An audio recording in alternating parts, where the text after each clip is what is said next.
Welcome back to Professor Christopher Chapple's lectures on the history of yoga. Let's continue with the next lecture. Yoga.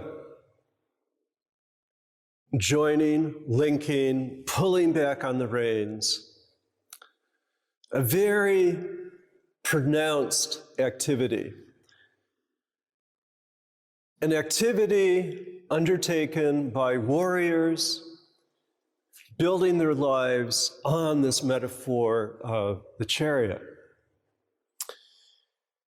And the greatest warrior tales include stories about the performance of yoga. Probably sometime around 1000 or 900 BC, we don't know for certain, but there was probably a great war.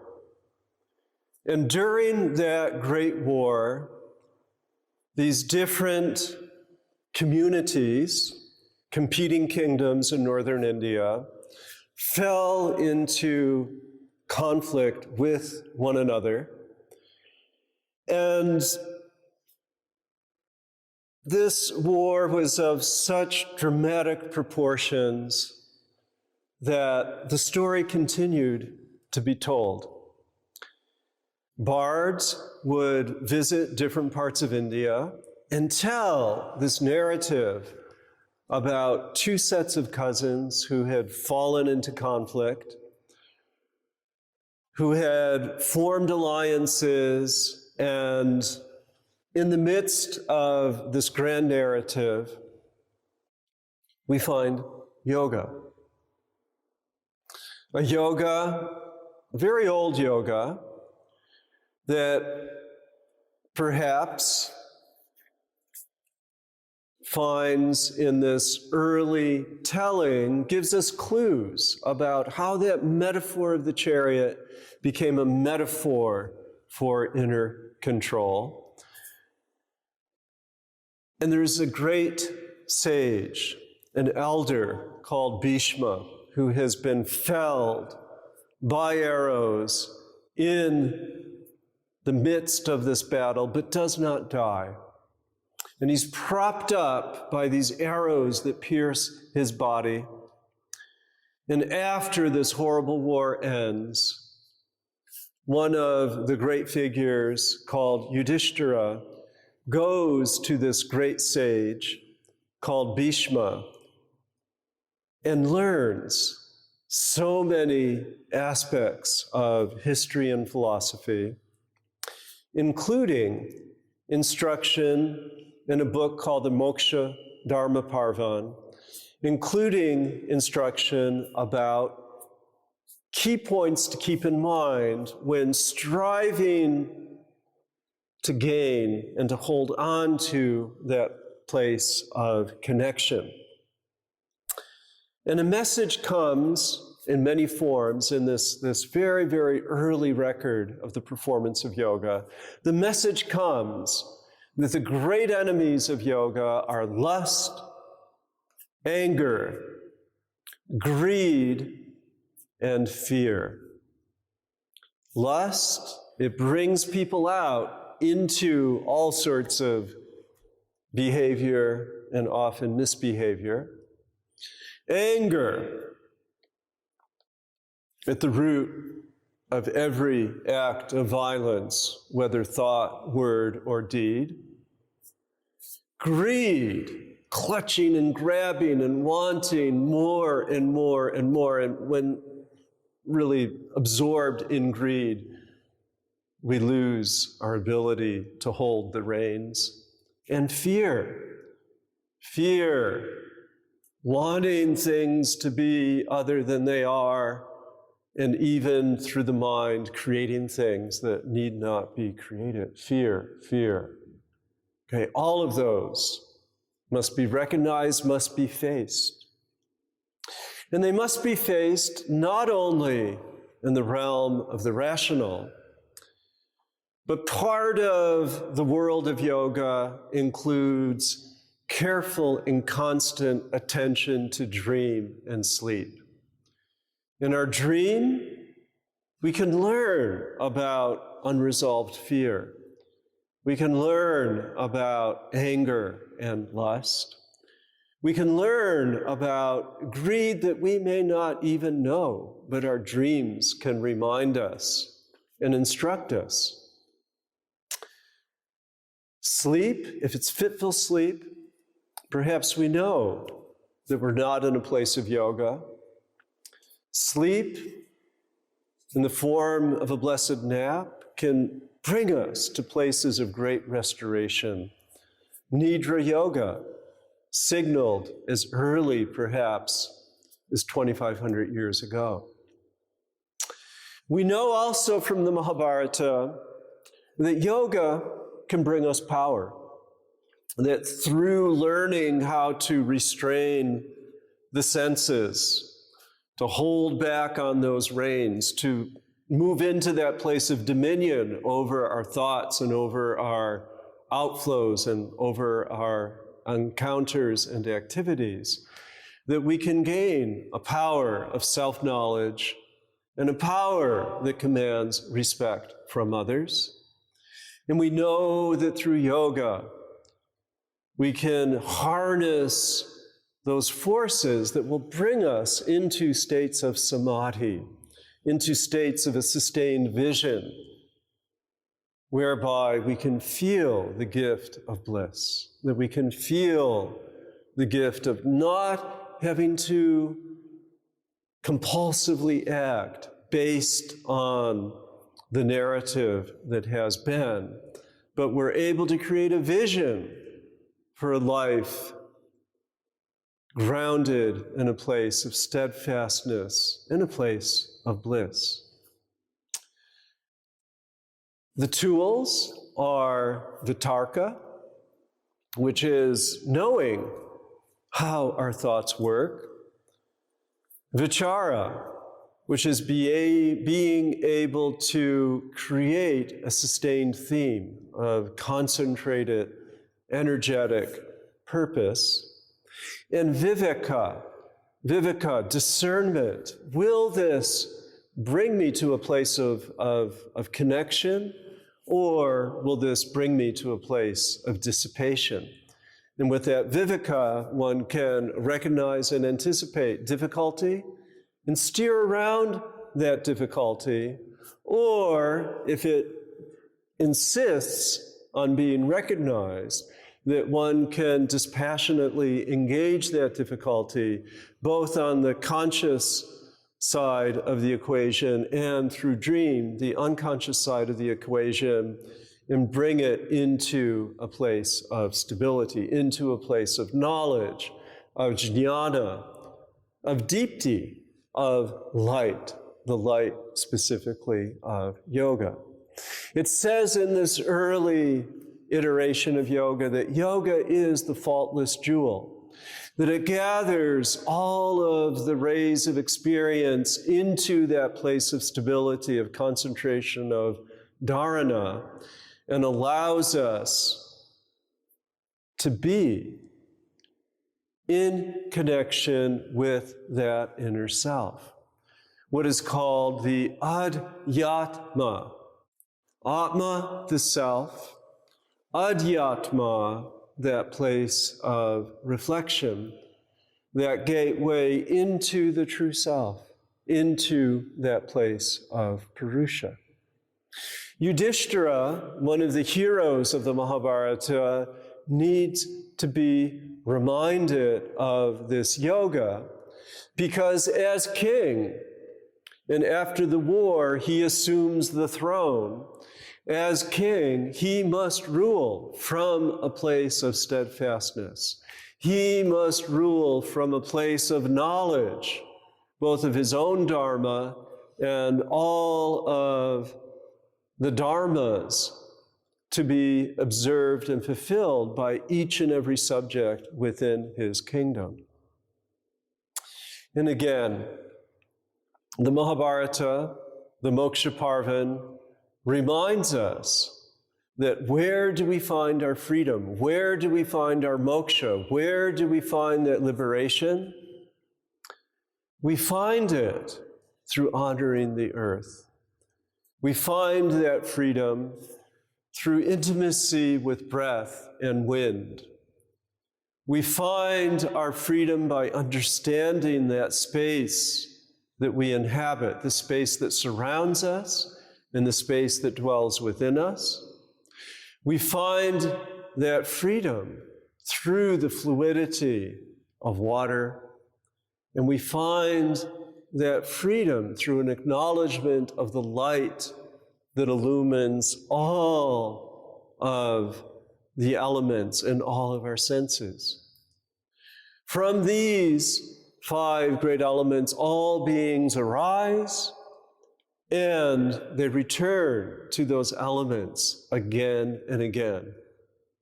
Like the waves of the ocean, a body arises, and at the end of the life of that body, the particles go back into earth, the water goes back into water, the lightness in it returns to light, the breath goes back and joins with the wind, and the space of that body, when incinerated, becomes minuscule and small and rejoins with the greatness in anticipation of what will, from the ashes, be renewed.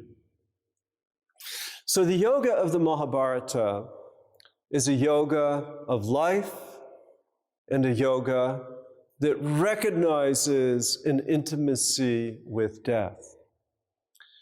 It speaks of great triads, this yoga, and puts in the senses and the elements and the body parts, puts them in together. Sound, hearing, and the ears. That is the great triad born of space. Skin, touch, motion. This is the great triad born of the wind. Form, eye, and digestion, the heat within the body. This is the triad born of fire. Taste, moisture, the tongue. This is the triad born of water. And scent, nose, and the body itself. This is the triad born of the earth. These senses are to be totally understood. And the Mahabharata introduces a great tool that suffuses all that follows in Indian philosophy. And this tool is a way of conceptualizing the world and organizing the world in 3 great forces known as gunas. Guna doesn't translate very well into English. There's no equivalent, even cousin word for guna. But a guna is a quality, a substance. It's the nature of a thing, and it's the specific manifestation of a thing.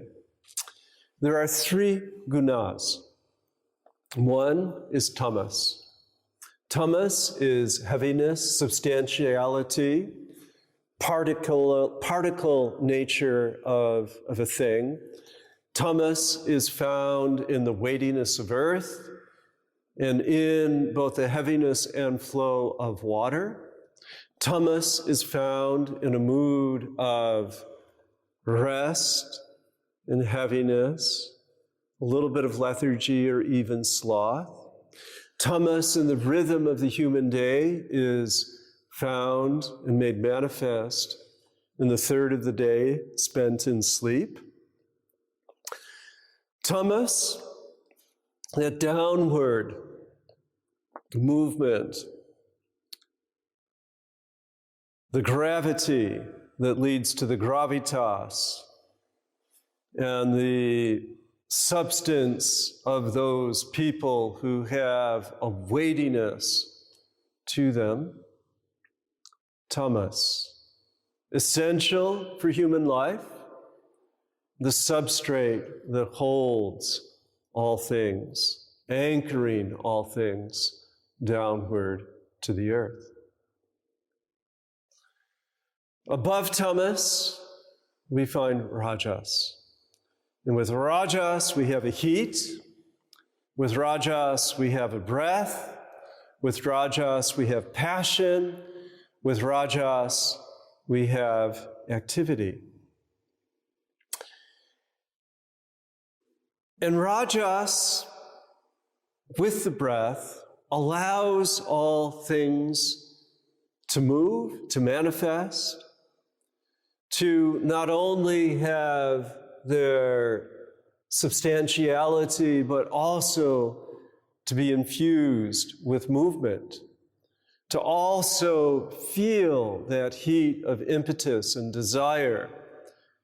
It's through rajas that tapas is born, that edge that requires looking in the face the difficult, looking in the face the darkness, looking in the face the difficulty, using that edge to ask the all-important questions, using that edge to create the heat, the friction of the breath of fire that will surface things, to use that heat to probe into those dream realities that speak through nightmare of what must be faced.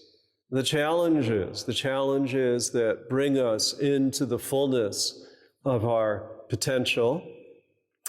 And then the third quality is the quality of sattva, the quality of light, the quality of space, earth and water, tamas, fire and breath, rajas, space, open radiance leading into sattva. Sattva, the closest quality to the pureness of that Purusha. Sattva is that domain of wisdom that allows us to make that connection with ultimate meaning. In India, sattva takes physical form in that psychic space of the Himalayas, that zone rising up into the heavens, that zone associated with the meditating Shiva, that zone of elevation that allows us access to our highest self. And as long as we have the body, we have access to that sattva. Wouldn't it be grand if 1/3 of our day was spent in svadhyaya, in elevated reflection and states of meditation, and that 1/3 of our day involved us in the activities of Dharma, in the work in the world that we must do in order to sustain our body and the bodies of others, and 1/3 of our day acknowledging and surrendering to that darkness and that other type of bliss, the bliss of rest and of sleep. And as we look, as we understand the interaction of these three gunas, we get that perspective of the elevated consciousness moving with the breath into that material realm. And when we're in the material realm, keeping in mind the elevated goodness of sattva, and when we're in the goodness of sattva, remembering that we will return, that we will participate, that we will, through the goodness of our desires, make peace within the world as best we can. And through our yoga, to hold back the reins when we need that place of restraint, and release the reins when we have a gift that can be brought into the fullness and into the goodness of the manifest realm.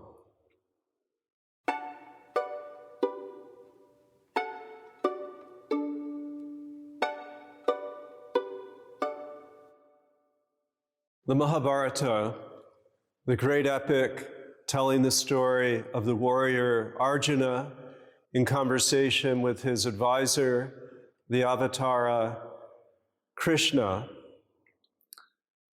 communicates forms of yoga that have created a template for understanding the usage of this term throughout Indian history. The events of the Mahabharata may have taken place some 3,000 years ago. The stories have been told for millennia, and the text that we have in written form today, called the Mahabharata, has probably reached its current shape somewhere during the period between 600 BCE and 600 CE. So scholars have speculated with this wide range of possibility, where do we find these different narratives, these different descriptions of yoga in terms of their emplacement within history? And as with so many things in India, this becomes very difficult to date. The archaeology that has been done for the early civilizations of India, that is the Mohenjo-daro, Harappa, Lothal, other such locations in the Indus-Sarasvati cultural area, have a span that is roughly from 3500 BCE to 1500 BCE. But from the period of about 1500 BCE to 200 BCE, which is, again, 1,200 years, maybe 1,300 years, we simply do not have significant archaeological remnants to examine. This is not because India was without culture, but the tokens of culture, that is the signifiers of culture, including the written documents as well as the structures, were constructed of plant materials, wood and palm leaves, and with time they all disintegrated. Starting around 300 to 200 BCE, we begin to once again find statuary and stone buildings that can be excavated. And yet, it is a rather rare occasion when we find religious references or yoga references sculpted or chiseled in stone. So consequently, we have this large range of possibility for the composition of both the Upanishads as well as the Mahabharata and the Ramayana. And given that seeming uncertainty, what we are left to do, which is an important and valuable undertaking, is to reconstruct our ideas about yoga and other aspects of Indian philosophy through, in a sense, reading between the lines of the text, but also drawing the connections based on analyses of language. Now, the entire Mahabharata is written in a verse form, for the most part, that is characterized by 32 syllables. A line of 8, a line of 8, a line of 8, a line of 8. And this particular verse form, which is a combination, it's sort of like a crossover between a sentence and a paragraph, often will include nuggets of wisdom and insight that can really help us understand the cultural practices and sort of also the psychological states of people that were engaged with repeating this narrative as well as reading their own desires and wishes into the narrative. Recall that every text is written by an author for an audience, and these two maintain what we might call a symbiotic relationship. So the author of this text, known as the Bhagavad Gita, was narrating a dialogue between a warrior called Arjuna, who was in a state of great distress, and his preceptor, as mentioned earlier, Lord Krishna. And the intended audience would be the audience living in India during those times, an audience for whom yoga was an option, but an option that may require various levels of interpretation and would, by nature, provide different avenues of yoga that would be suitable for people of different disposition. It's actually a very skillful work of 18 chapters. Some of the chapters will include more than 70 verses. Some of the chapters only a little over 30 verses. And as I describe the narrative arc of the conversation between Arjuna and Krishna, it must be kept in mind that this is placed within a much larger war narrative that is a little bit about yoga, but mainly about the drama, the pathos of the human condition writ large. So that larger frame story of the Mahabharata tells of a conflict, tells of a war between two sets of cousins. Arjuna, the middle of 5 brothers, in conflict with 100 cousins on the other side of the family. Arjuna is said to have been the son of the Vedic god Indra. As such, he is a very powerful warrior who had fallen into schism with his cousins over a whole variety of issues grounded pretty much in jealousy and greed. The 5 brothers had absented themselves from their original place of upbringing that had been in the company of the 100 cousins. And the 100 cousins who had laid claim to a large kingdom were afraid that the 5 cousin brothers who had moved away would seek to retake a kingdom that disputedly was their own. So the brothers, the 5, had been for 13 months in exile, and in their return had been invited to dialogue by Lord Krishna with their 100 cousins led by Dhritarashtra, or rather the 100 sons of Dhritarashtra led by Duryodhana, and Duryodhana refused to negotiate any settlement and insisted that it be a battle to the death. Arjuna, placed in the middle of the battlefield, on the verge of initiating the charge against the armies that had been arrayed by his 100 cousins and their allies, and marshaling his own allies as well as his own brothers right there on the battlefield, collapsed. And the very first chapter of the 18 chapters of the Bhagavad Gita is about the yoga of Arjuna's despair. Despair is a critical part of the yoga path. Despair, dissatisfaction, an encounter with darkness, prompts a person to pose the questions for which yoga provides the answers.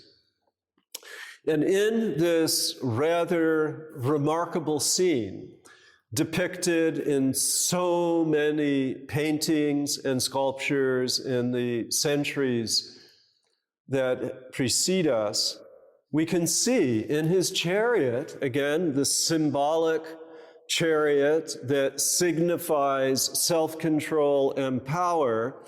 And in that opening scene of the Bhagavad Gita, Arjuna is just slumped in his chariot and has declared to his charioteer, who is Lord Krishna, I cannot go on. I am disgusted with the prospect of war. These are people, regardless of how much they have wronged us, nonetheless remain our family. And if we kill them, we run the risk of causing all of society to collapse. Perhaps it's better for me to just let them slay me than to do this heinous deed. And as he collapses in a heap, quivering on the floor of the chariot, Krishna, his cousin, challenges Arjuna to arise. And he reminds Arjuna that his dharma, his duty as a prince, his duty as a kshatriya, as a warrior, is to do what must be done. And reminds him that the way to do things, he does not, this is a very interesting literary device within the Bhagavad Gita. He does not give him rationale, reminding him of all of the reasons why this war must be fought. But what he does instead is tell him about modalities of yoga through which he can recover his resolve and enter into the needful act from a yogic perspective. The very first yoga that he reminds him about is the yoga of jnana, or jnana, the yoga of knowledge. Knowledge is a word, cousin word, cognate with the English word know. It is also related to the word gnosis, and it means knowledge. It means having the right insight about the state of the world and one's place within the world to do what must be done. This definitive yoga has really very little to do with what we later consider to be classical yoga, the 8 limbs of Patanjali, but in a fundamental way invites Arjuna to re-inhabit his body with full knowledge of the duty that he must perform, and from a place of insight that no longer feels oppressed by the onerous nature of the task in front of him. So what happens in this reminder is that Lord Krishna brings forth beautiful, beautiful languaging of yoga that states, as had earlier been proclaimed in the Svetasvatara Upanishad and the Maitri Upanishad, that the true self can never be slain, that the soul can never be touched, that winds cannot dry it, fire cannot heat it, waters cannot moisten it, and that the true being behind all of the layers of identity behind all of these family attachments, behind the emotions of dread that Arjuna is experiencing, that the true self can never be touched. Krishna invokes the Upanishadic phrase that reminds us that anything that you may think to be the case, this is not who you are. The Upanishads say, neti, neti. And he instructs him that through remembering that whatever object of attachment that one may have, it will fall away. By remembering that circumstances change, that his focus, his mind state, will shift away from the difficult pieces of those particular relationships and memories and fully into the present moment of doing what the world knows must be done. However, along the way, beautiful verses are shared that underscore the need to remember, and this is a beautiful, beautiful insight, that all things have a beginning, all things have a middle, and all things come to an end. What occasion is there for lament? Another phrasing is that lifetime after lifetime after lifetime, the embodied one, the Atman, takes on new bodies, like a living human being puts on a different set of clothes from day to day. And like that, the soul can truly never be killed. And one must always keep in focus that the soul is eternal. It cannot be touched, it cannot be harmed. And this knowledge yoga, historically, drawing from the Upanishads and reinforced through this dramatic teaching given by Krishna to Arjuna, becomes a lamp for many who may in fact develop mantras based on the Bhagavad Gita that this too will pass, that this too will fade away.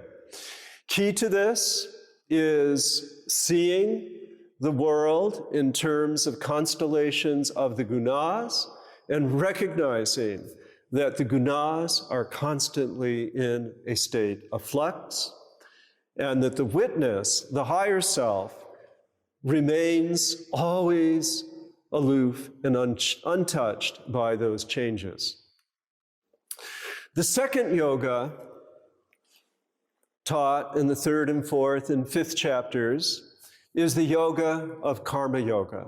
And in this yoga, the pronouncement is put out that people must do what they know they must do without being attached to the fruits of action.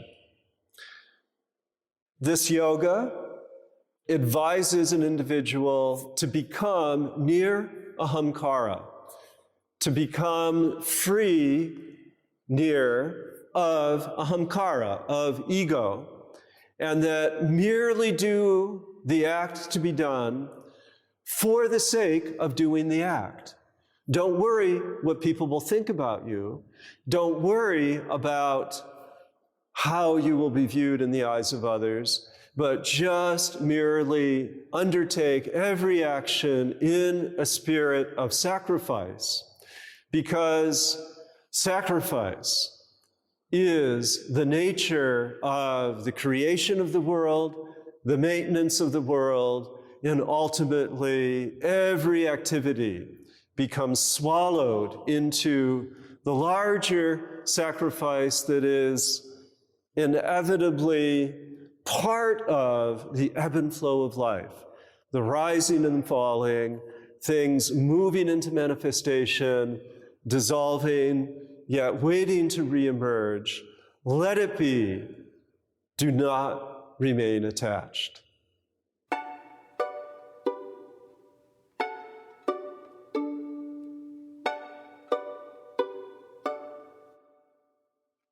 The 6th chapter of the Bhagavad Gita introduces a way of yoga that others have called Raja Yoga. It reminds the person reading the text that that person is not unlike Arjuna, and that each and every person has as birthright this self, this inner controller, this grand surveyor, the knower of the field. And by lifting oneself up by one's own efforts, that one can go to that place of stability, that place of steadfastness that is yoga. And the text says one should lift up the self by the self. One should not degrade the self. The self alone can be friend to the self, and the self alone can be enemy of the self. So we have a profound psychological insight. And although the coaching is being given to a kshatriya, to one who owns the field, he and his brothers are staking claim on their kingdom, so also the message is communicated, a message communicated as well by Gandhi, that we all must rise to the occasion of what he calls Swaraj, what we can translate as self-governance, and governance, as with the yoga person holding the reins of the horse and controlling the outflow of the senses. So also this is the royal yoga. This is the kingly, the Raja aspect of what we can get from this text and what Arjuna receives through this instruction from Lord Krishna. Another very interesting aspect of this text is that it gives explicit instructions in regard to how to practice. And it says, establishing a firm place for oneself, taking a steady seat in a place not too high, not too low, covered with a cloth and with kusha grass. You direct your mind on a single object. Control thought, control the senses, and with yoga, yoke yourself for the sake of self-purification. It says, holding the body, the head and the neck erect, motionless and steady, gazing at the tip of the nose. And this has been a point of controversy with subsequent commentators. Is the tip of the nose here, so you focus your eyes here, or is the tip of the nose here, which is the point of the third eye? Either place would work. But what you do in this is you hold your gaze. In later yoga texts, this is called Tratakam, and it plays a vital role in allowing the senses and the intention to be gathered. It describes how best to breathe, how best to eat. It says the true yogi neither eats too little nor too much, does not sleep too much nor sleep too little, moderate in food and in sleep, all actions being disciplined. That yoga person destroys and overcomes sorrow. And through this process, one is able to become like a flame in a windless place, unruffled, not going hither and yon, content in the self. And through that meditative introspection, being able to elevate that sense of self, to be able to provide for oneself that sense of uplift. The mind becomes undismayed. The mind steadily comes to rest, and in that place comes to the understanding of the self and approaches highest happiness.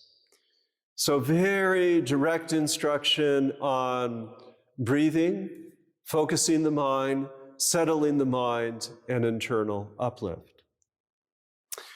Now, that's a very, for most Americans, most modern people, a very good pep talk in the self-help sort of way.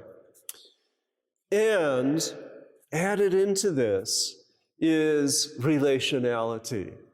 And recall that this pep talk is being given to Arjuna by his chosen charioteer, who is also his cousin, who is also a close friend, who also happens to be, hitherto unknown to Arjuna, an avatara, a manifestation of Lord Vishnu. And in this remarkable moment, and we're building toward an epiphany moment, we begin to find subtle clues given by Krishna to Arjuna that there's more behind this friendship, more to this friendship than meets the eye. And in fact, starting in chapter 7 and continuing in chapters 8, 9, 10, and into 11, Krishna slowly reveals his status as inseparable from the warp and the woof, the fabric, that beautiful textile that is the universe.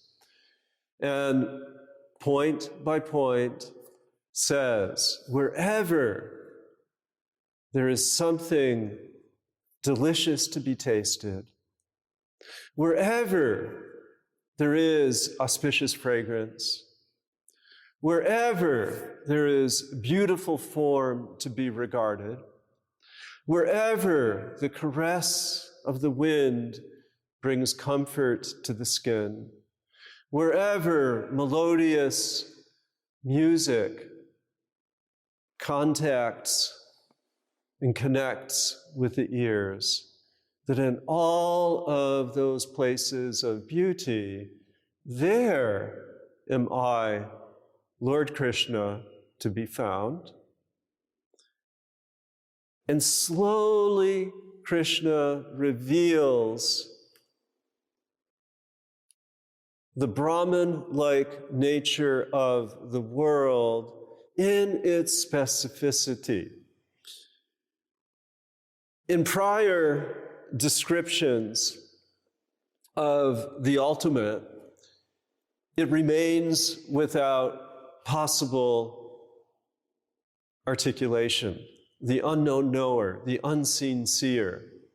But in this sequence that becomes the stuff of bhakti yoga, Krishna says, you know, when you're feeling the best of the best, you know when that radiant moonlight stirs something in your soul. You know when the dawn brings you delight with the challenges of a new day.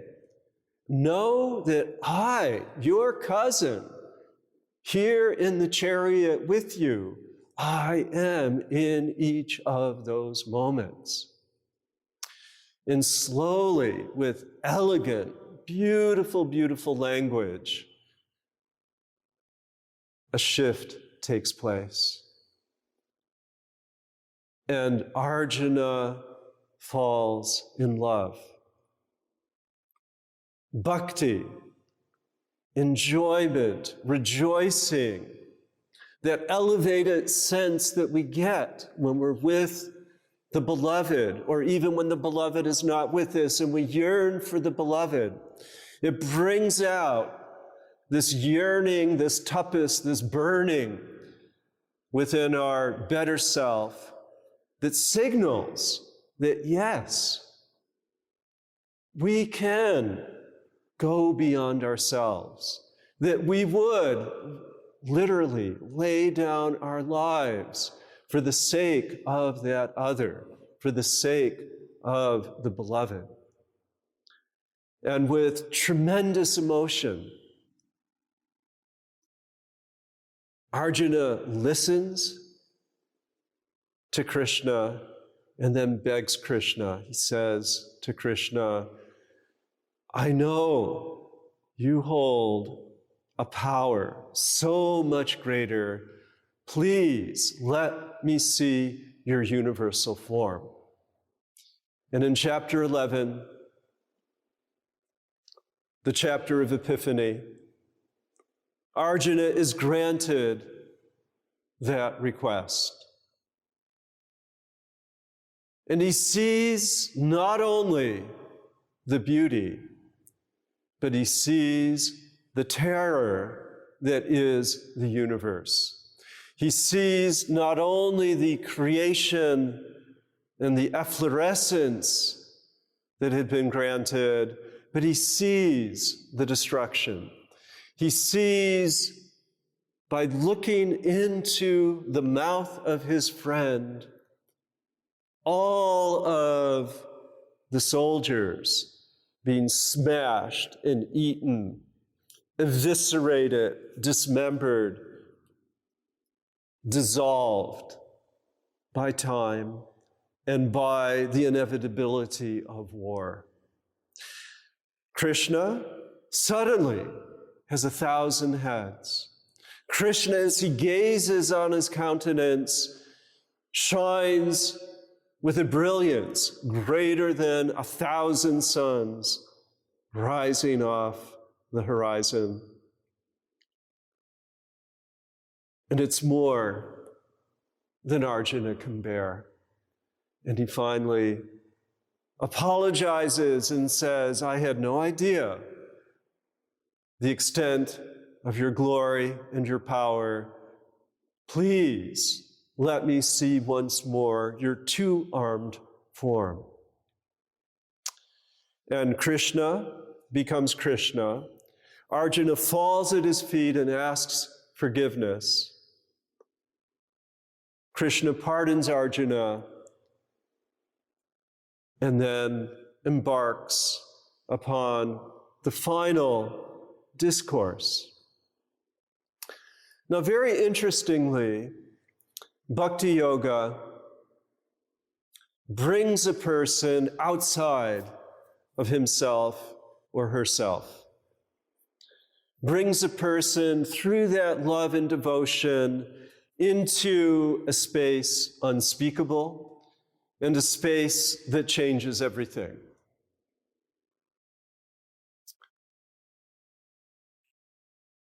Everything has been stripped away.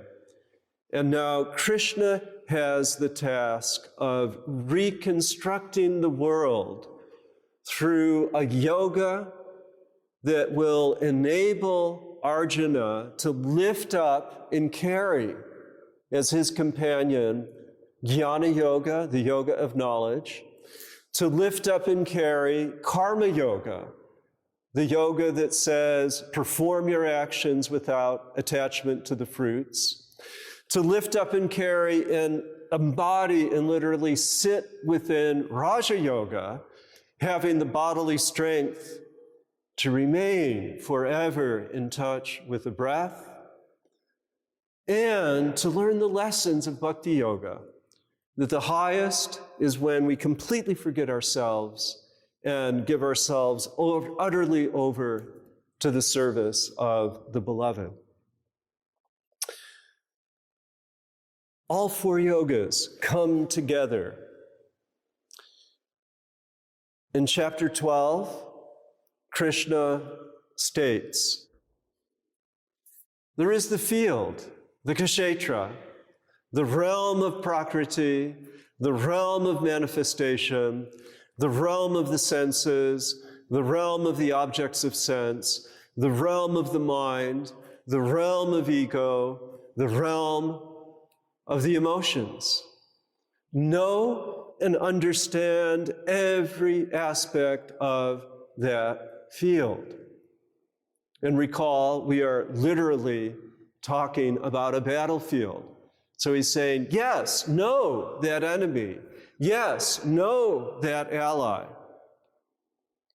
But he goes on to state, never forget, never lose sight of the knower of the field, the kshetra jñā, the superintendent surveying the situation.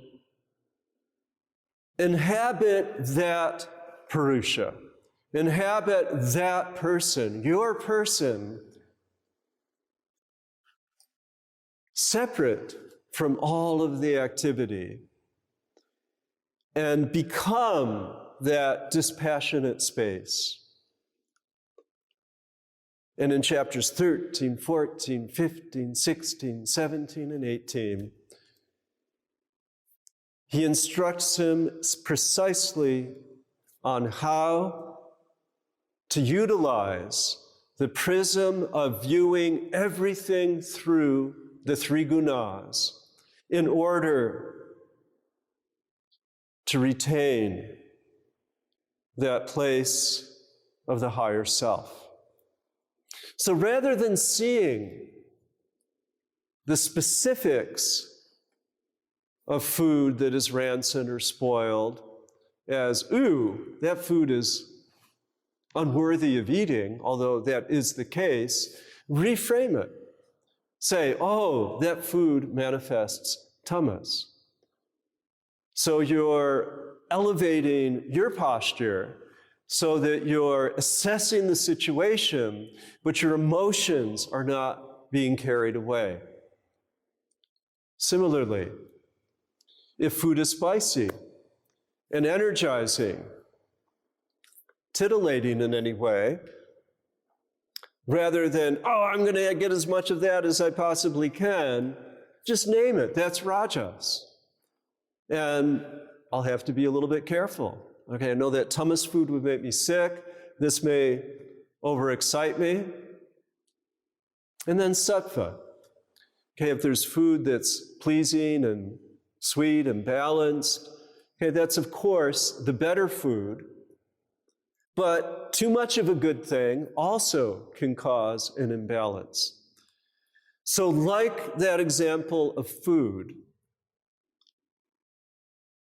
Krishna teaches Arjuna to view all circumstances as combinations and variations of the gunas.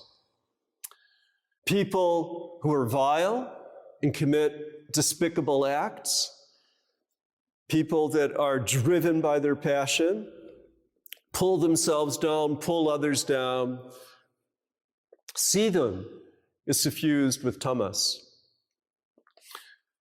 Don't hate them, but observe them. Don't buy into them, but keep your distance. Similarly, passionate people, people that are very fierce in all of their undertakings, no, that's what they do. Perhaps you want to use a little bit of that spice in your own disposition, particularly as will be the case as a warrior, but you need to always keep perspective. And then sattva. Is sattva always appropriate? Is it always possible to be sunny and light? For some people, that's the way. But it's not appropriate for every person in every situation in life. So slowly, the world becomes reintegrated. The world becomes reinterpreted. Arjuna regains his regal stature.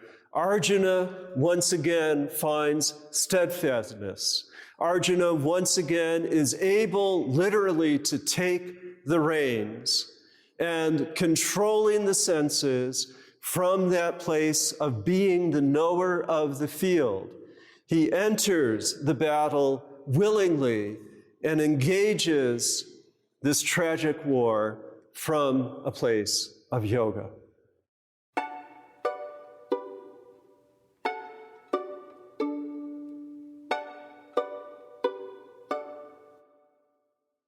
Om Buddha Sharanam Gacchami, Dharma Sharanam Gacchami, Sangha Sharanam Gacchami. We enter our discussion of Buddhism and yoga. That invocation states in sequence, I take refuge in the Buddha, I take refuge in his teachings, the Dharma, I take refuge in the community of monks, nuns, and lay followers who abide by the teachings of the Buddha. When we talk of mindfulness, which has become so popular in modern-day parlance, it's very important to have some understanding of the historical context that gave rise to Buddhism, as well as its relationship with yoga. In the northeast of India, actually in what is today modern Nepal, about 500 years before the Common Era, in a small kingdom called Kapilavastu, a young boy came forth into the world in a nearby town called Lumbini, who was predicted to either conquer and rule the world as a king, or to renounce the world and yet become the most renowned of all human beings. He followed that later course, and after a life of wandering for 6 years, consulting with various meditation teachers, and observing and then stepping back from the life of ritual, he, seated under a Bodhi tree, in a place called Bodh Gaya, the place of his enlightenment, a bit to the south near the Ganges River in India proper. He went through a transformation of self. He entered sequentially through the various wakes of the night, an understanding of all of his past lives, the source of all of his difficulty, and then sat and wandered for 49 days before he found within himself the drive and the urge to share the blessing of his freedom and his knowledge of the path to freedom with others. This path, known as the Eightfold Path, begins with a perception of suffering, states that there is a cause of suffering, goes on to say that the quieting so desired by every human being is possible through following this Eightfold Path. And the Eightfold Path begins with the right view and continues with taking up the good life. And this good life is the same as the good life found in yoga, a commitment to nonviolence, a commitment to truth, a commitment to never stealing, a commitment to sexual propriety, and at slight variance with yoga, a commitment never again to engage in intoxicants. And with this, eventually the Buddha gathered thousands of people who took monastic vows under his guidance. And during the lifetime of his teachings, he reached his awakening at the age of 35. He taught for 45 years in the area of northeastern India and southern Nepal. He passed at the age of 80, and his cousin, Ananda, remembered volumes and volumes of the lectures, the learned discourses presented by the Buddha. His practice of yoga meditation has been summarized in one of those teachings called the Satipatthana.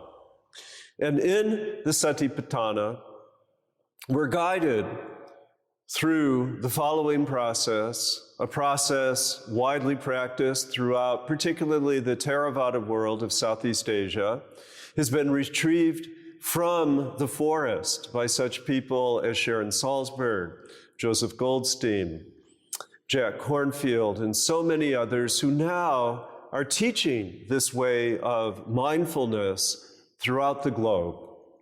And it goes as follows: cleaving closely to the same unfolding of meditation and meditation practice we find in yoga.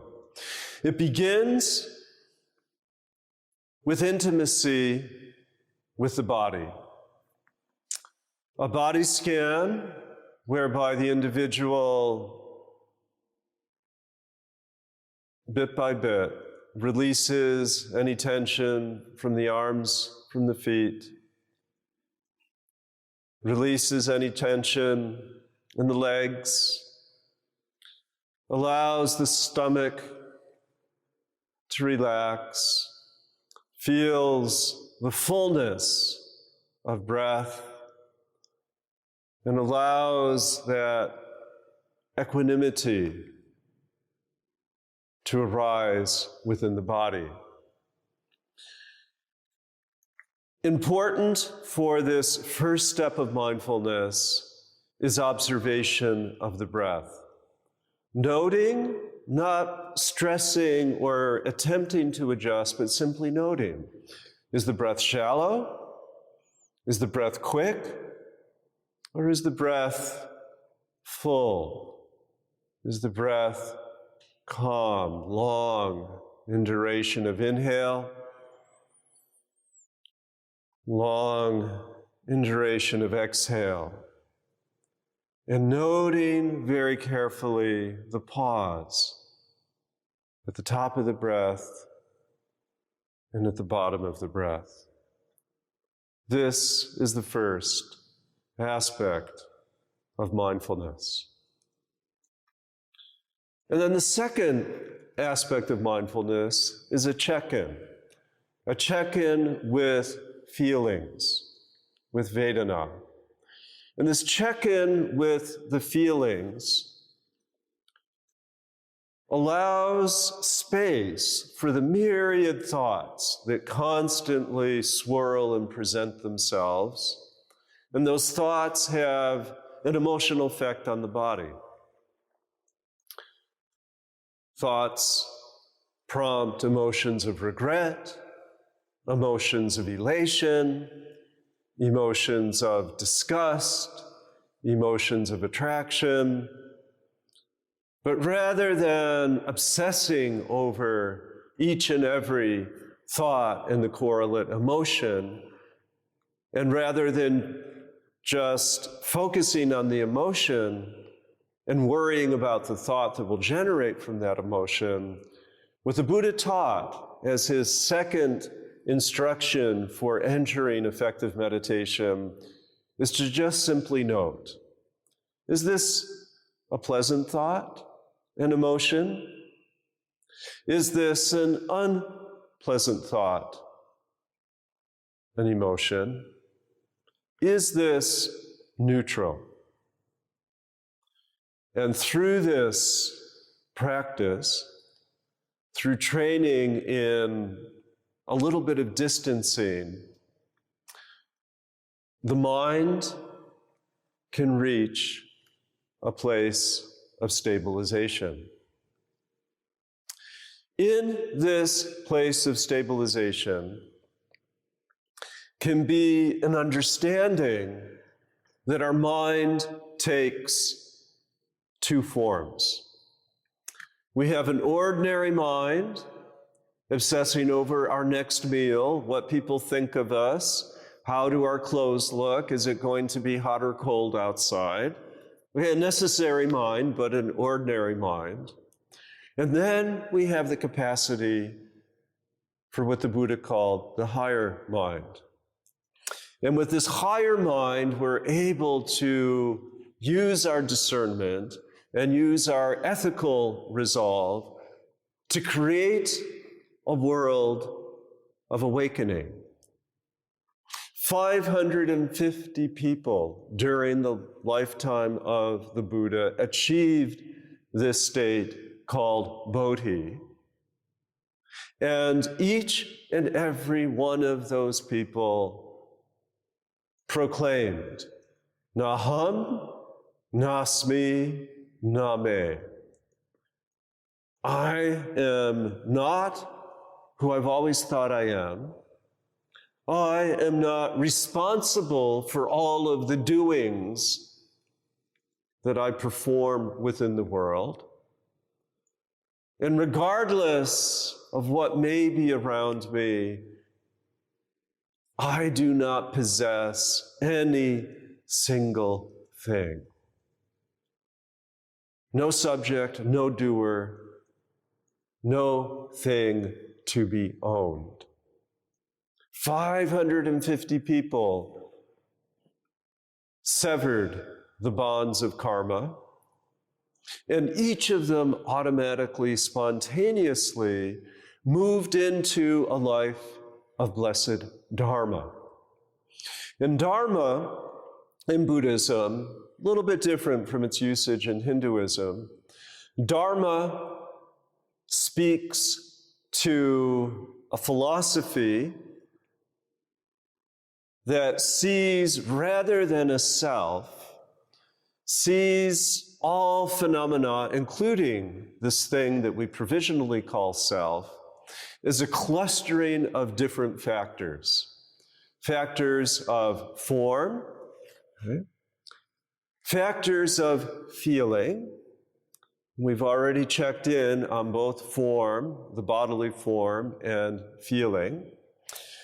Factors of cognition, acknowledging that the senses of the mind go out and establish a reality of perception and thinking.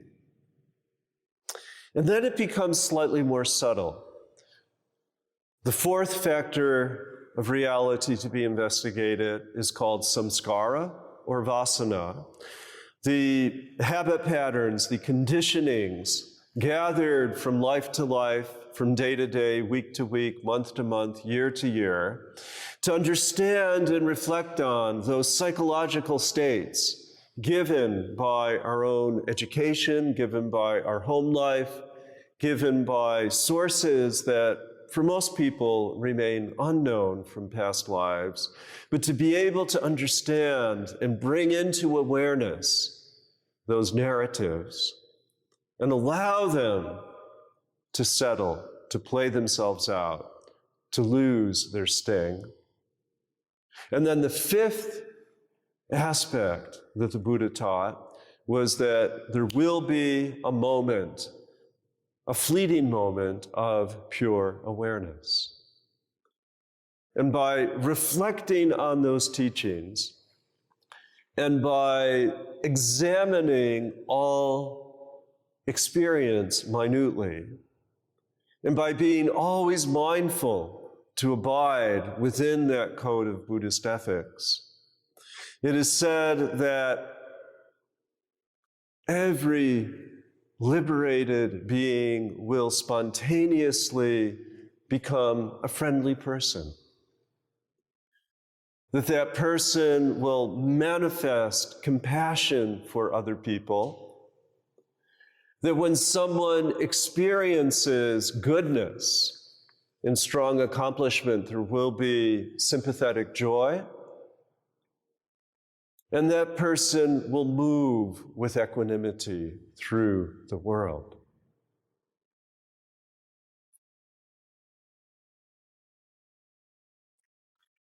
Maitri or metta,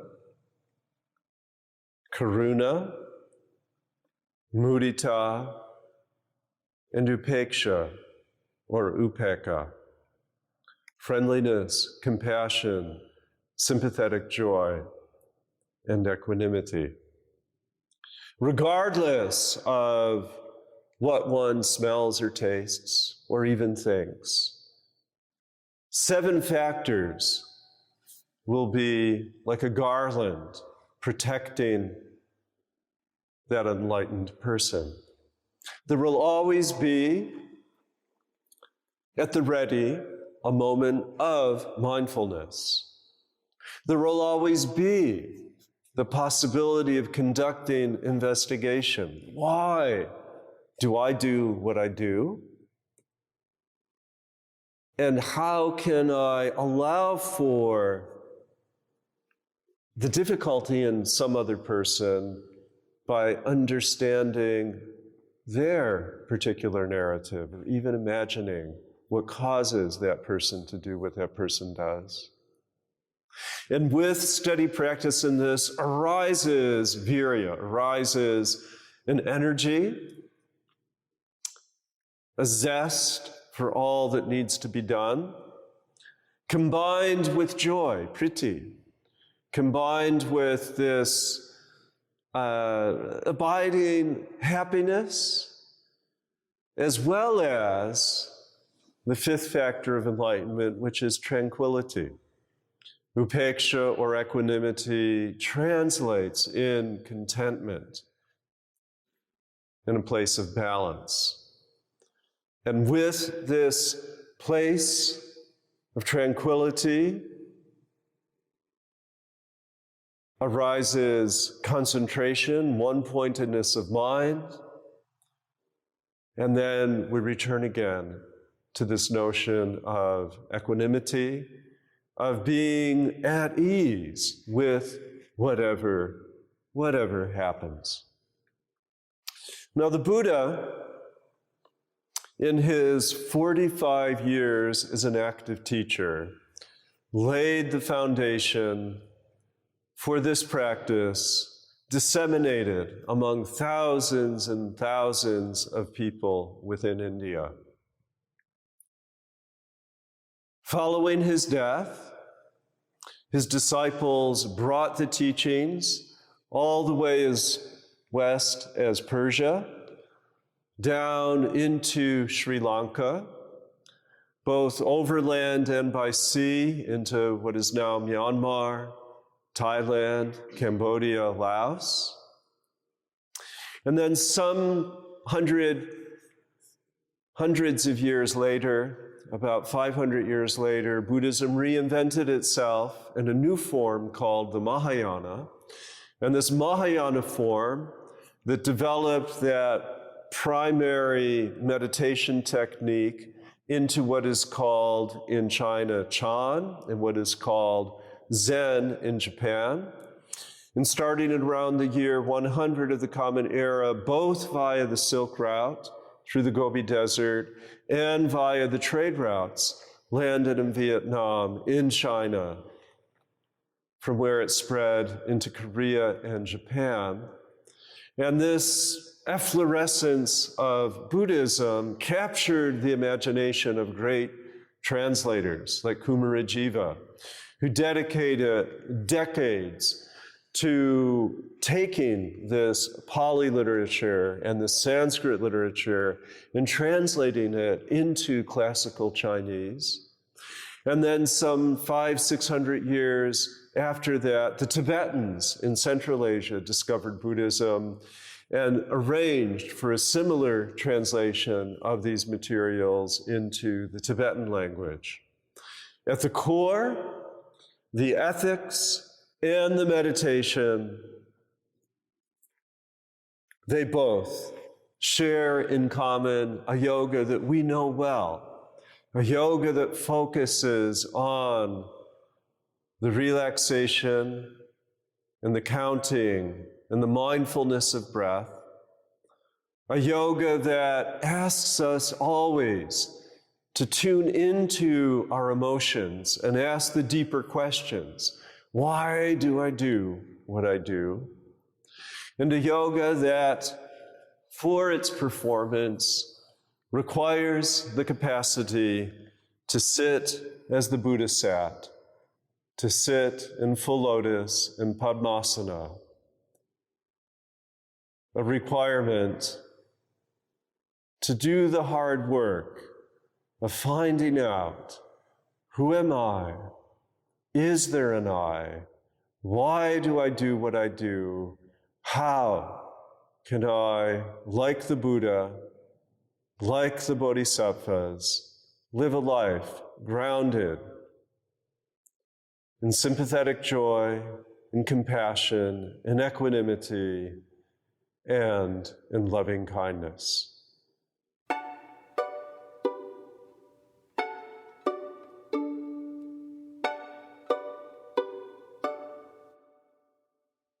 Om Buddha Sharanam Gacchami, Dharma Sharanam Gacchami, Sangha Sharanam Gacchami. Much of what we can know about Buddhism, we know through stories of the Sangha, through stories of the community. So many narratives can be found. And one of the narratives that connects with yoga practice and also speaks to the humanity of the lifetime and the teachings of the Buddha is the story of Pukasati. And the Buddha, early in his career, as a young man in his 30s, wandered from town to town, gathering, preaching, announcing, counseling, fundraising. And at one point, he was staying in a house of a merchant. The Buddha frequently was in conversation with kings and merchants, as well as everyday people. And the merchant had said, okay, you can, stay here for a little bit, but stay in this dwelling that is in the back of my property here.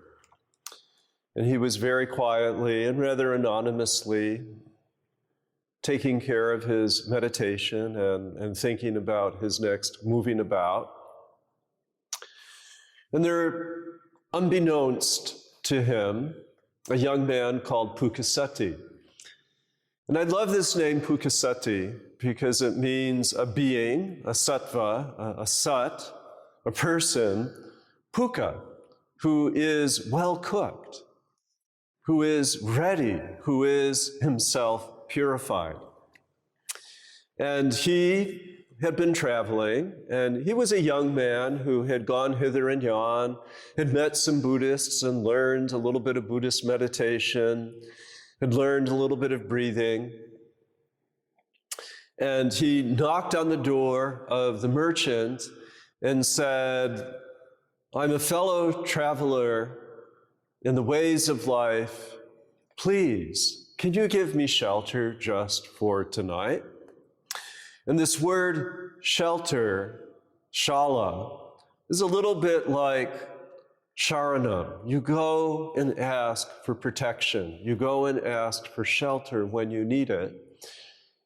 And the merchant said, very well, you can stay toward the back of my property. There's a small shed. Settle in for the night, but don't worry, someone's already sitting there, but I think you'll get along okay. So Pukasati made his way to the back of the property and knocked on the door. The door was opened. He entered. He didn't know that this was the Buddha, but he identified himself as a seeker of truth and asked his companion, would it be okay with you if I were to meditate before going to sleep? And the Buddha said, very well, perhaps we can meditate together. And they sat, and they assumed Padmasana. And they went into their breath.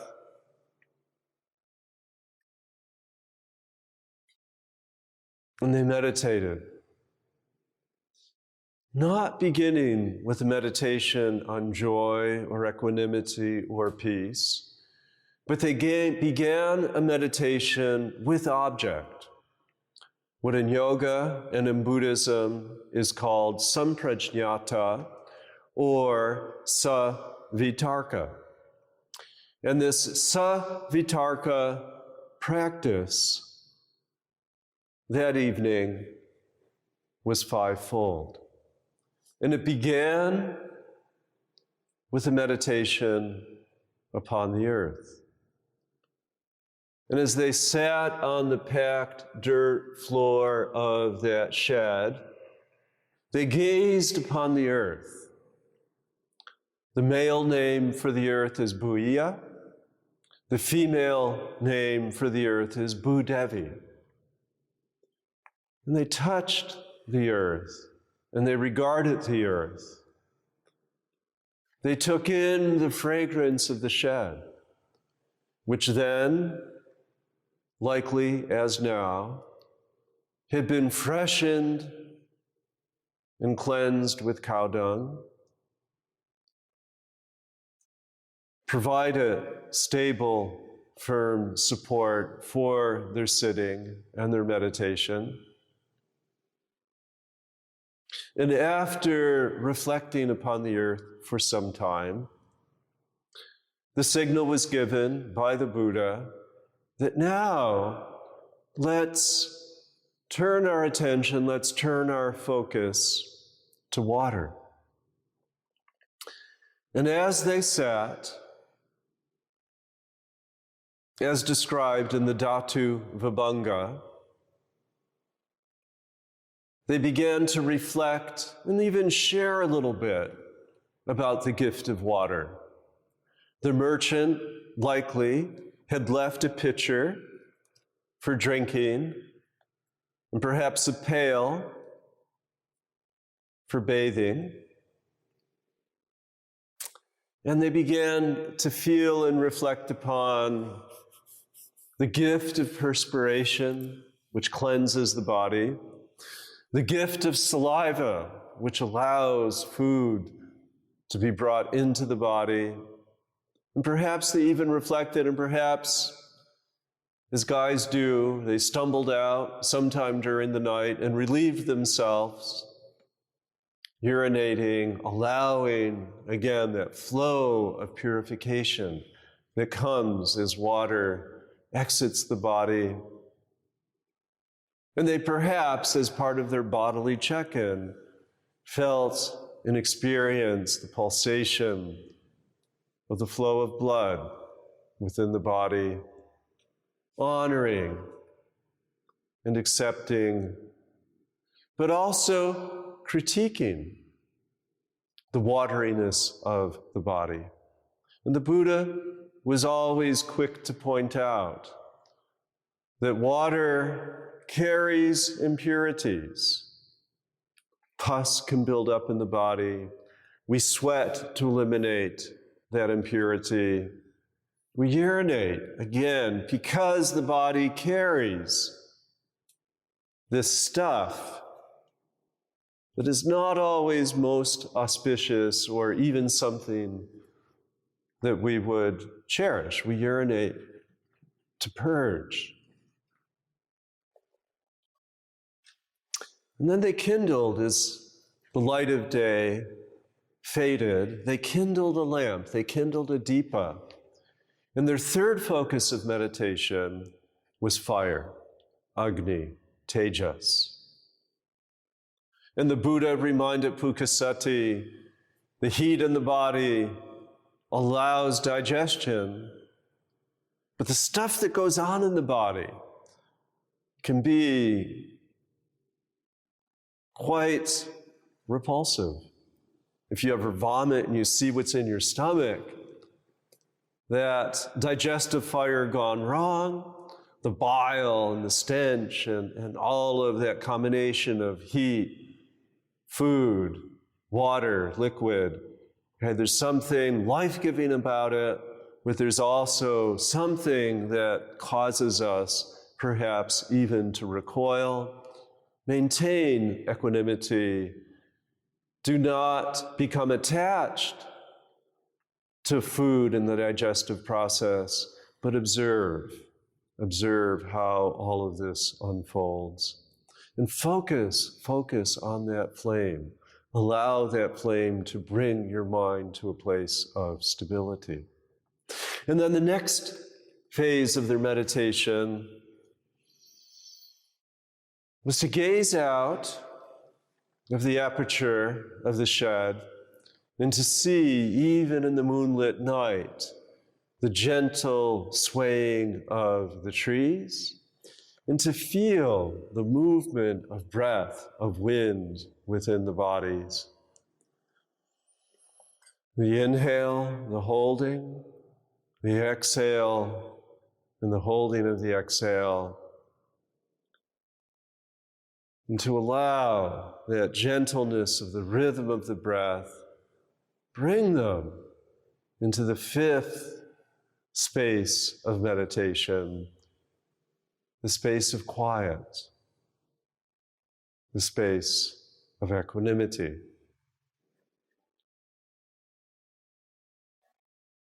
That equanimity led to what might be called yoga nidra, a gentle evening of reflective, deep, meditative sleep.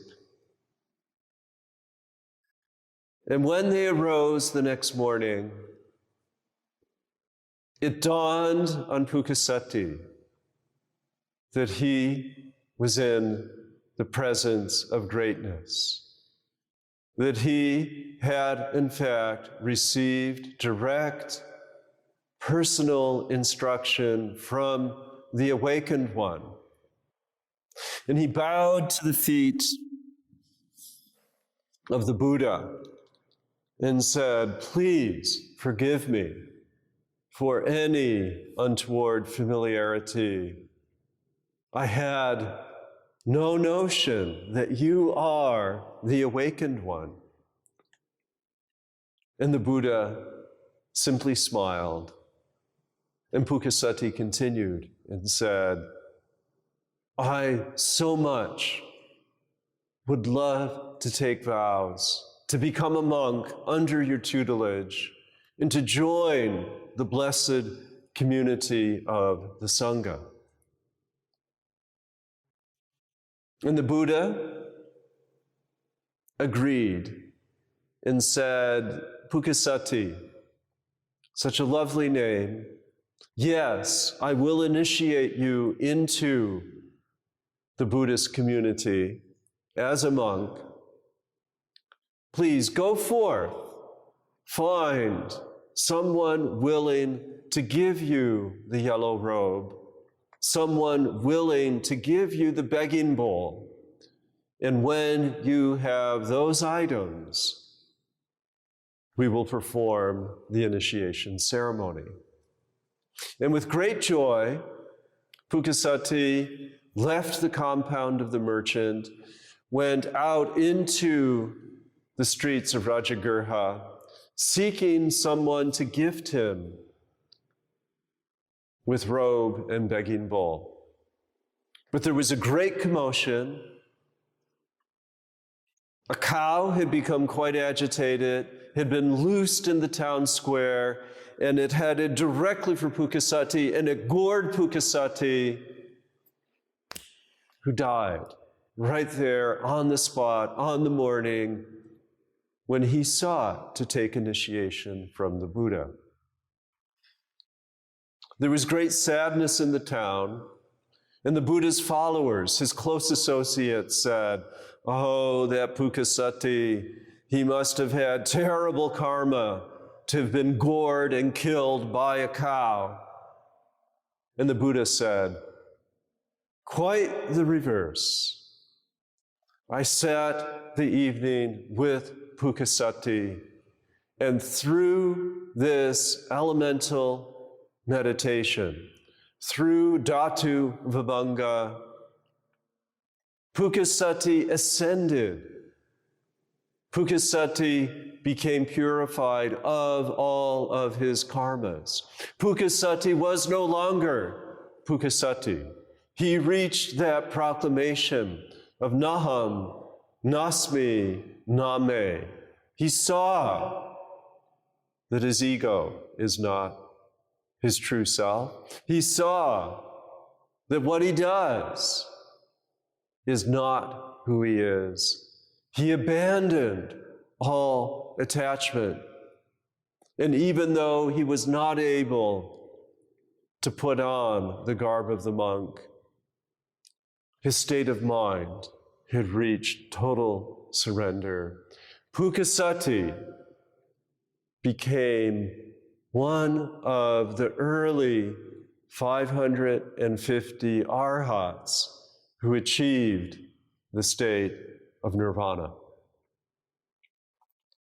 Now, sometime later, the members of Buddha's estranged family rejoined him. After the death of his own father, Shuddhodana, his son, Rahula, and his stepmother, and his wife, and the other members of the court came to the Buddha and asked, please welcome us into the Sangha. And in a very historical moment, he initiated his own son, Rahula, into the monastic community. And after some protest, he initiated his former stepmother, his former wife, and other women of the court into the Sangha, establishing an order of nuns. And as he taught and gave direct instruction to his own son, Rahula, he taught Rahula a slightly revised version of the Dhatu Vibhanga. In a text called the Maha Rahula Uvada, which means the direct instruction to the great Rahula, he said, meditate upon the earth as he had instructed Pukasati, and emulate the earth. And he said, the earth takes all forms of abuse. The earth can be spat upon, but the earth receives that insult and that impurity without complaint. The earth can become vitiated with all manner of pollution, but the earth absorbs that pollution and purifies that pollution. Become like the earth, regardless of what befalls you, endure it without complaint. Observe the river. Observe the river with its flowing waters. It's waters that come from the melt of the Himalayas and comes from the blessed monsoon rain, and it flows and it moves. And people throw all manner of things into the river.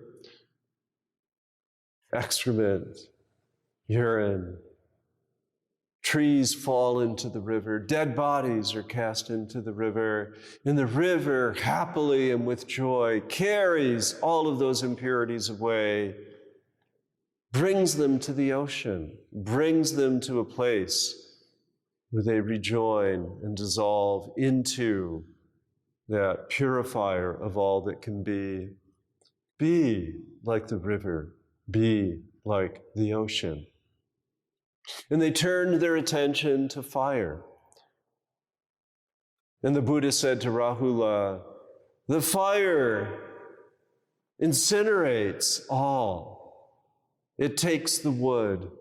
It takes the offerings made by those sacrificial Brahmins. It takes the good, the bad, and the indifferent, and it purifies all things, converting them into ash and into soot that rises into the atmosphere. It takes even the dead body and allows its remaining essence to go forward into the heavens. He says, Rahula, be like the fire, steady, a purifier of all. Rahula, be like the wind.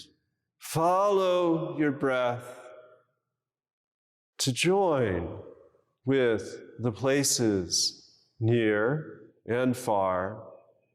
Be like the breath and the wind without complaint.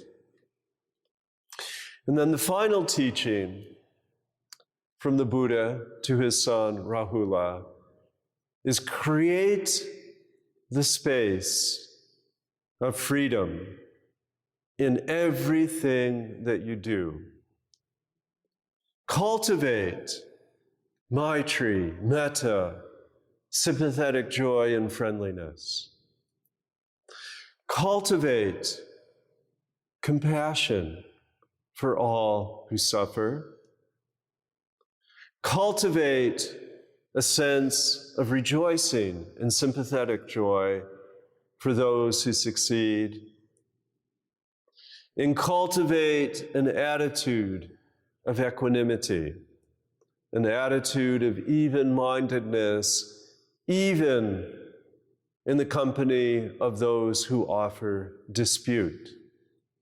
Walk with this enlightened life, Rahula, and you too can become free. You too can achieve nirvana. You too, through this practice, can become an arhat. With this blessing, the Buddha gave to his son a teaching for the lifetime.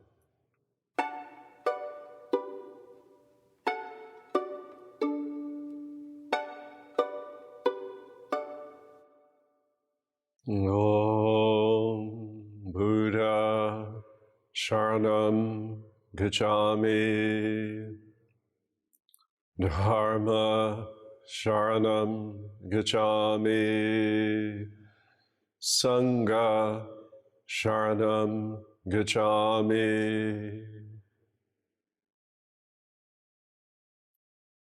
Buddhism thrived in India for 1,500 years. And along the way, many people explored Buddhism from all walks of life. Buddhism welcomed people into the fold from all of the varieties of caste and birth and jati and varna. And many Brahmins became quite intrigued. Brahmins who, from birth, were educated in the Vedas, who philosophically had learned all of the 6 darshanas, Brahmins who could memorize and recite and perform ritual.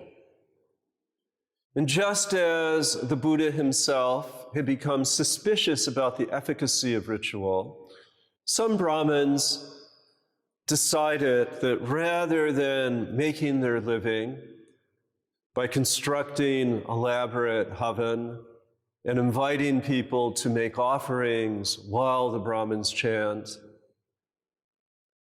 or rather than giving advice on law, or rather than practicing Ayurveda medicine, some Brahmins decided that they wanted to pursue what had been described in the Upanishads and live the life of a renouncer, live the life of meditation. And some of these Brahmins became Buddhist monks. Some of them became Jain monks. Some of them entered the order eventually established by Shankaracharya, became sannyasis. But one Brahmin in particular, a gentleman called Buddhaghosa, committed his life to the path of the Buddha and wrote a remarkable number of texts, including the Visuddhimagga. And this text, called the Visuddhimagga, which means the path, the magga or marga of Visuddhi, of purification, lays out, building on Buddhist practice, a step-by-step approach, in fact, a 40-fold approach about how to meditate, what to meditate upon, and how to engage that yogic practice of savitarka, nirvitarka, savichara, nirvichara, to deliver one to the place of eventually nirbija, the surrender of all of the seeds of karma, all of the samskaras, all of the abiding vasanas, and enter that state of equipoise and freedom. And in the Visuddhimagga, we see at the beginning of this meditation process a description of what are called the 10 kasanas. And the 10 kasanas build on the Dhatu Vibhanga, build on what we also see in the Upanishads and in Sankhya, build on starting with the earth, acknowledging the earth, threading thoughts upon the earth with this instruction. Go, find a clay plate about 8 inches in diameter, and take that plate and go into the field and gather from that field a clump of earth and place it upon that plate, and then find a protected area, perhaps a shed or a small hut, and place that plate some 3 feet in front of you, and then direct your gaze, as in yogic tradikam, upon that gathering of earth. And then let your thoughts enter the earth. Name the earth. Call it soil. Call it dirt. Call it prithvi. And allow it to bring you on a journey. Think about fields that you have seen. Think about the food that grows up from the earth. Think about the majestic trees. Think about all of the items that are made of earth. And fix your gaze, fix your thoughts for a long period of time, 20 minutes, 30 minutes, perhaps an hour. Think upon earth, celebrate earth. And in yoga practice, I know I had been invited to do that process for 20 minutes every morning and 20 minutes every night for a full month. Prithvi Dharana. And then Buddhaghosa in the Visuddhimagga says, go, get a clear vessel and fill that clear vessel with water. And fix your gaze upon water and speak water, speak liquid. Think about ice, think about steam, think about water. Feel the water in your body. Fix your gaze.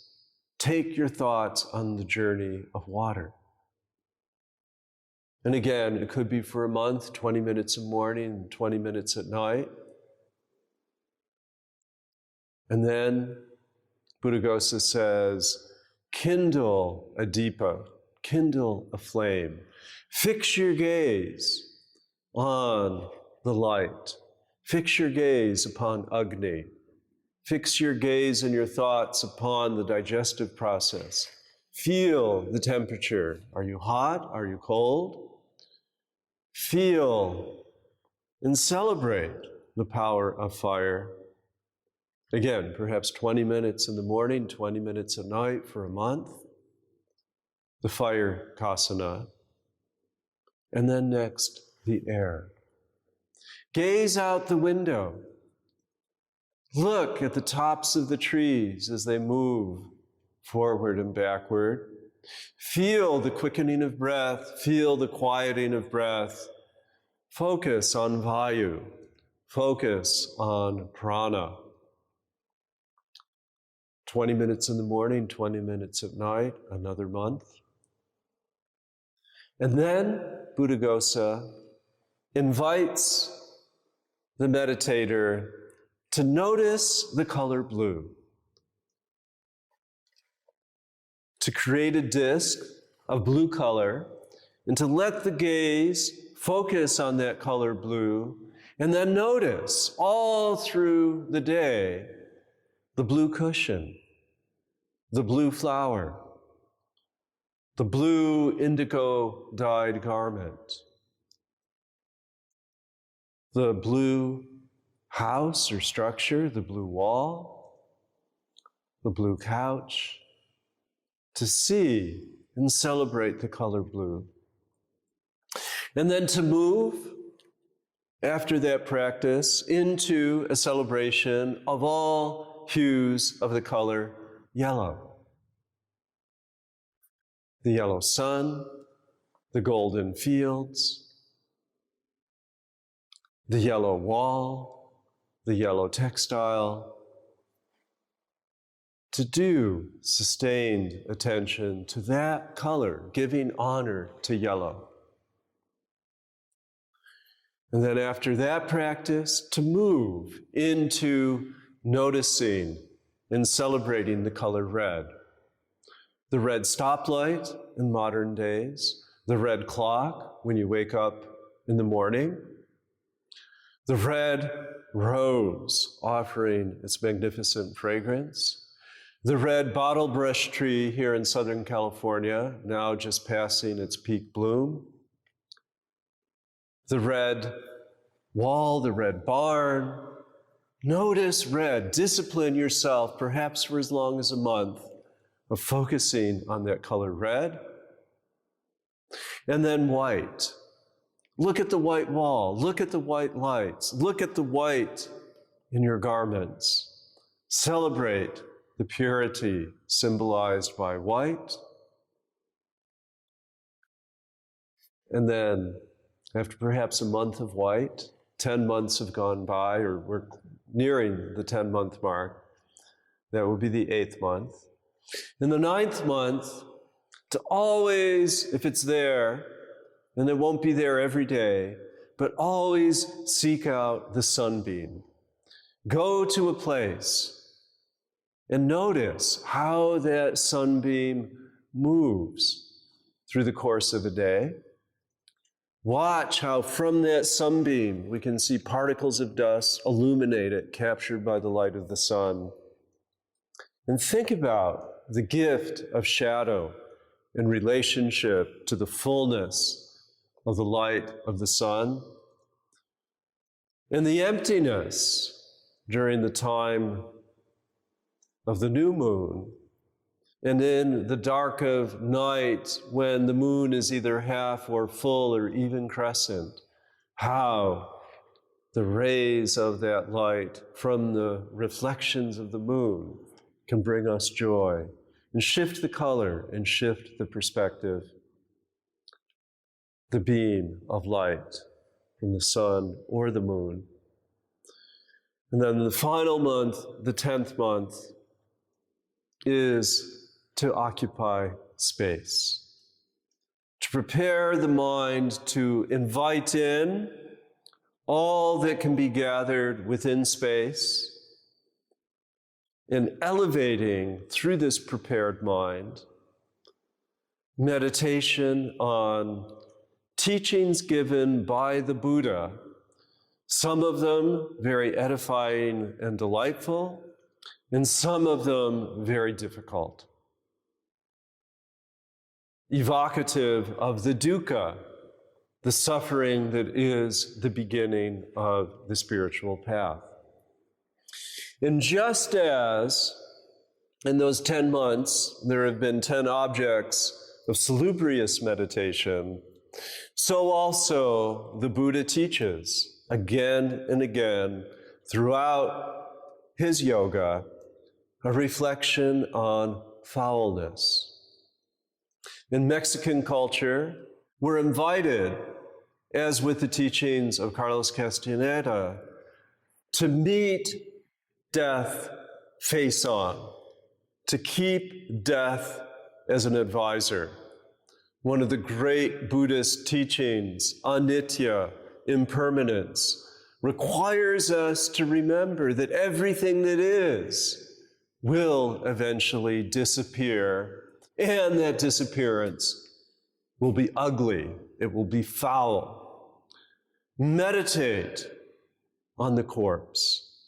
Meditate upon the bloating of the corpse. Meditate on the livid fragrance that arises from the corpse. Seek out roadkill. Perhaps visit the morgue or the mortuary and notice the festering that occurs with the death of a bird, with the death of a cat or a dog hit by a car. See that bacteria, stirring it up, and look carefully at that place where the roadkill has been cut and maimed. And look carefully at where that dead body has been gnawed, where it's been scattered, where it's been hacked. Note the bleeding.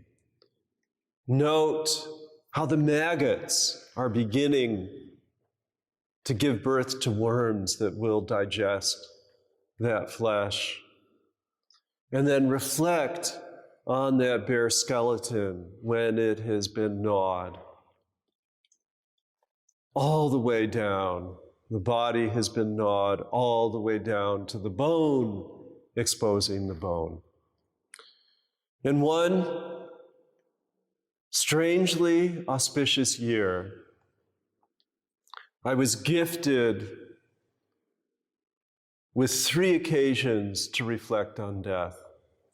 Driving through Joshua Tree in the middle of the night, a coyote came, presented itself into my headlights, and with great agony, I realized that even if I were to sacrifice my own life and drive off the road, still there was not enough time. And my car took down that coyote, and I entered simultaneously into a reflection on death, a reflection on grief, felt the heaviness of having taken the life of a beautiful, beautiful animal, and went to that place of the reflection on the foulness that arises in a moment of the taking of life. That same year, in a vehicle driven by someone else a little bit too fast, we took down, at risk to our own lives, the life of a cow. And I saw that cow rise up behind us and fall on its back and quiver as its life came to an end, and experienced that grief. And then up in the mountains of Santa Monica, on 2 occasions, I encountered a dead deer, one trapped and asphyxiated, and the other having been taken down by a mountain lion. And when the mountain lion did its job, just as Buddhaghosa had counseled, when it took down the life of the deer, it scattered its parts hither and yon. We found a shoulder here, a foot over there, and then it chewed it, gnawed it all the way down to the bone. And we sat with that rib cage as a meditation on the frailty, the evanescent presence of life. And over time, the words of the Buddha and of Buddhaghosa spoke directly. Reflect on death. Death, the ultimate fate of all creatures. Keep this in mind and allow that death to become part of your toolbox for a life of yoga. A toolbox that in Buddhism includes taking shelter in the Buddha, taking shelter in his teachings, taking shelter with the community of like-minded people, taking shelter with the peace deities, like the many images of the goddess Tara, the image of Kuan Yin that brings solace in healing. Remember death, allow death to be an advisor, and then always be mindful of the body, be mindful of the breath, and bring yourself always through these reflections into a place of peace. According to Buddhaghosa, building on the meditations of the Buddha, we can enter the four immaterial states. We can enter into that space that is boundless. We can shape our conscious awareness so that it has no constriction.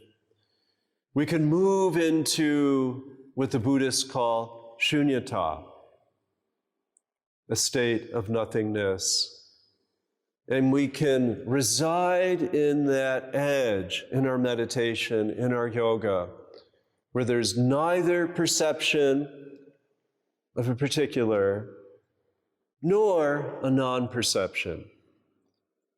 We can simply be with that one perception, using our capacity to define, to revisit at the right moment the presence of earth, the presence of water, the presence of fire, the presence of air, and bring ourselves, as did the Buddha and the 550 arhats, and so many of the thousands of bodhisattvas since, into a place of spontaneous, loving kindness, compassion, sympathetic joy,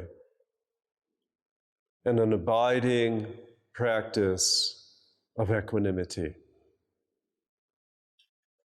Hari Om, Buddha Sharanam Gacchami. Thank you for listening to this episode of Professor Chapple's lecture series about the history of yoga. Look for more episodes on Apple Podcasts, Spotify, or on podcast.glo.com. I'm Derek Mills.